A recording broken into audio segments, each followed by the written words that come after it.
వచ్చేటప్పటికి మీ నియోజకవర్గం సత్తెనపల్లి ఏ విధంగా ఉంది? అంటే రాజకీయ వేడి ఏ విధంగా ఉంది? రాజకీయ వేడి బాగానే ఉంది. తెలుగుదేశం పార్టీకి చాలా అనుకూలంగా ఉంది. ఎందుకంటే 2014లో డాక్టర్ కోడలి శివప్రసాదరావు గెలిచిన తర్వాత మన నియోజకవర్గాన్ని రాష్ట్రానికి ఒక రోల్ మోడల్ లాగా దాదాపు 1400 కోట్ల రూపాయలతో అభివృద్ధి చేశారు. ఆ తర్వాత అంబటి రాంబాబు గెలిచిన తర్వాత ఆయన చేసిన అభివృద్ధి అయితే ఏమీ లేదు. గతంలో డాక్టర్ గారు చేసిన అభివృద్ధి అయితే ఏదైతే ఉందో అవి కొన్ని అసంపూర్తిగా ఉన్నాయి కూడా పూర్తి చేయలేకపోయిన అసమర్థుడు అంబటి రాంబాబు. కాబట్టి జనాలందరూ ఏంటంటే మళ్ళీ మార్పు కోరుకుంటున్నారు. ఒక సీనియర్ లీడరు, అనుభవం ఉన్న వ్యక్తి, మంత్రి పదవులు చేసుకున్నాడు కన్నా లక్ష్మీనారాయణ గారు అయితే మళ్ళీ ఎక్కడైతే అభివృద్ధి ఆగిపోయిందో అక్కడి నుంచి అభివృద్ధి మళ్ళీ బిగినైందని చెప్పేసి ప్రజలంతా విశ్వాసంగా ఉన్నారు. దాదాపు ఈసారి కన్నీ వెనుక ఎరగని రీతిలో సత్రపల్లి నియోజకవర్గంలో మెజారిటీతో కన్నా లక్ష్మీనారాయణ గెలవబోతున్నారు.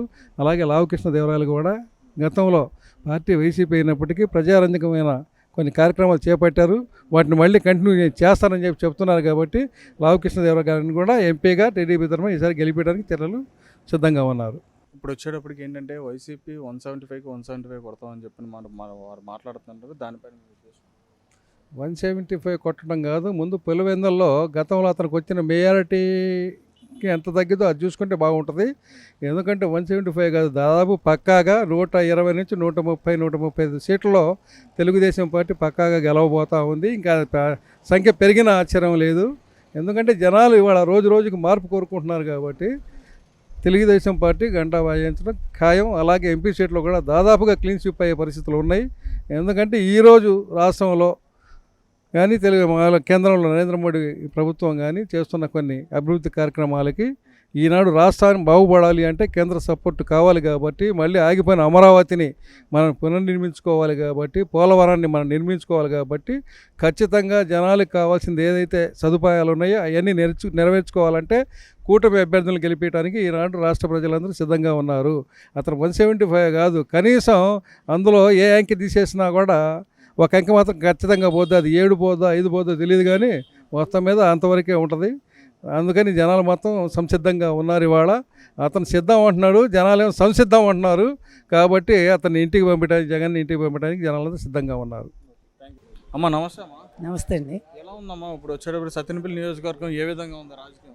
సత్తెనపల్లి నియోజకవర్గంలో మా చంద్రబాబు గారు విజయం సాధిస్తాడు. రాష్ట్రం మొత్తంలో కూడా తెలుగుదేశం పార్టీ విజయం సాధిస్తుంది. మహిళలు తండోపతండాలుగా మా భర్తలను ఏదిచ్చారు, మమ్మల్ని ఏదిచ్చారు, మా పిల్లల్ని ఏదిచ్చారు అనే వినాదంలో ఉన్నారు. అమ్మఒడి అన్నాడు, 1 సంవత్సరం 15,000 ఇచ్చారు.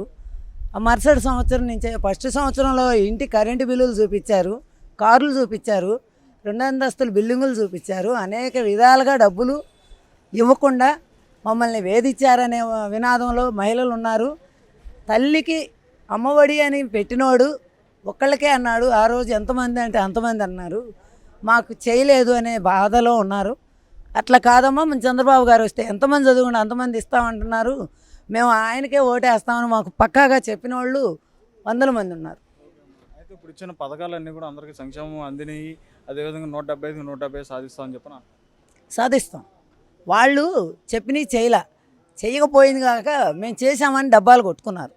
మా చంద్రబాబు నాయుడు గారు అన్నా క్యాంటీన్లు పెడితే అన్నా క్యాంటీన్లు పగలగొట్టారు, జనాన్ని ఇబ్బంది పెట్టారు. 5 రూపాయలకే భోజనం ఎక్కడా దొరకదు కదా, అది నువ్వు ఓర్చలేకపోయావు, అది జరగనీయలేదు. ఇవాళ మందులో మహిళలు ఇళ్లల్లో బాధపడుతున్నారు. భర్తలు సంపాదించిన సంపాదన ఆడ ఖర్చు పెట్టి ఇంటికి వస్తే, సరే సంపాదన పోతే పోయింది, నా భర్తల ఆరోగ్యం బాగుంటుందంటే పిచ్చి మందు ఇచ్చి నా భర్తల ఆరోగ్యం కూడా చెడిపోయిందని బాధపడుతున్నారు. అలాంటి బాధపడేటప్పుడు వాళ్ళల్లో భాగంగా మేము కూడా ఉన్నాం కదా, అందరం బాధపడుతున్నాం కదా, మా పిల్లలు తల్లులు అందరం బాధపడుతున్నాం. ఏదన్నా వైసీపీ తరఫున మాట్లాడిన వాళ్ళు ఎవరన్నా ఉంటే కేసులు పెట్టి అరాచకాలు చేసి ఈరోజు కూడా ఆ దాడిని ఆపలేదు వైసీపీ వాళ్ళు. ఈరోజు కూడా జరుగుతూ ఉన్నాయి. అయినా మేము అని ఎట్లా అనగలుగుతున్నారు? మీరు గుండె మీద చేసుకోండి, మీరు తథ్యం మేము గెలుస్తామా అని మీరు గుండె మీద వేసుకొని చెప్తారా, లేకపోతే పెదేల మీదుగా చెప్తారా చెప్పండి.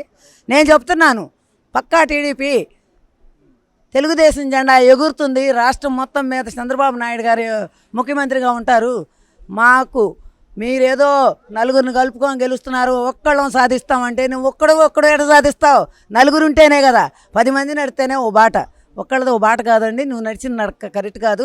జగన్మోహన్ రెడ్డి గారు మీరు కూడా అరాచకాలని ఖండించలేదు కాబట్టి మీరు కూడా కొంచెం చాలా జాగ్రత్తగా మీ వాళ్ళు మాట్లాడేది, మీ వాళ్ళు చేసే అరాచకాలని కొద్దిగా ఖండించుకుంటే నీకు భవిష్యత్తు బాగుండేదండి. ఈరోజు నువ్వు మీ నాయకుల వల్ల నువ్వు నష్టపోయావు, అది నీదే కానీ వాళ్ళది కాదండి.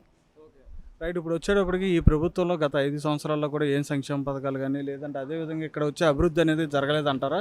అదేవిధంగా ఇక్కడ అంబటి రాంబాబు గారు కూడా ఆయన ఉండడం జరిగింది, మినిస్ట్రీగా కూడా చేయడం జరిగింది. మరి మీకేమి లబ్ధి పొందలేదు? ఏంది సార్ మరి లబ్ధి పొందేది? నేనే ఉన్నాను. నా ఇంట్లో మా మనవరాళ్ళకి అమ్మఒడి వేయమంటే కారు ఉందని చెప్పారు. ఆ కారు తెచ్చిండయ్యా అంటే మరుసటి సంవత్సరం అమ్మఒడి వేసారు. ఏందంటే ఆయన సంక్షేమం చేసింది, ఇక్కడ అభివృద్ధి చేసింది. ఏనాడైనా ఎక్కడికైనా వచ్చి నేను మీ అందరికి ఉన్నాను అని వచ్చి ఏ ఇంటికాడన్నా మాట్లాడిన విధానం ఏమైనా అంబటి రాంబాబు గారికి ఉందా? అయ్యో ఆయన్ని మనం చెప్పుకునేది ఏముందండి? గంట అరగంట రాంబాబు గారు అని చెప్పేశారు. ఏంటి ఇక మేము చెప్పకూడదు? ఈ టైంలో మేము చెప్పడం కరెక్ట్ కాదు. ఎందుకంటే నేను చెప్పేది చాలా ఆయనకి ఇదిగా ఉంటుంది కాబట్టి. ఎంతన్నా పెద్దవాడు, వాళ్ళు దుర్మార్గంగా మా చంద్రబాబు గారిని, మా అన్నగారిని దూషించారని, మా పురంధేశ్వరి గారిని బాధ పెట్టారని, వాళ్ళ మా బాధ పెట్టే తీరులో మేము లేము. వాళ్ళకి మాకు తేడా లేకుండా ఉండటానికి మేము ఆ లెక్కలో మేము లేమండి.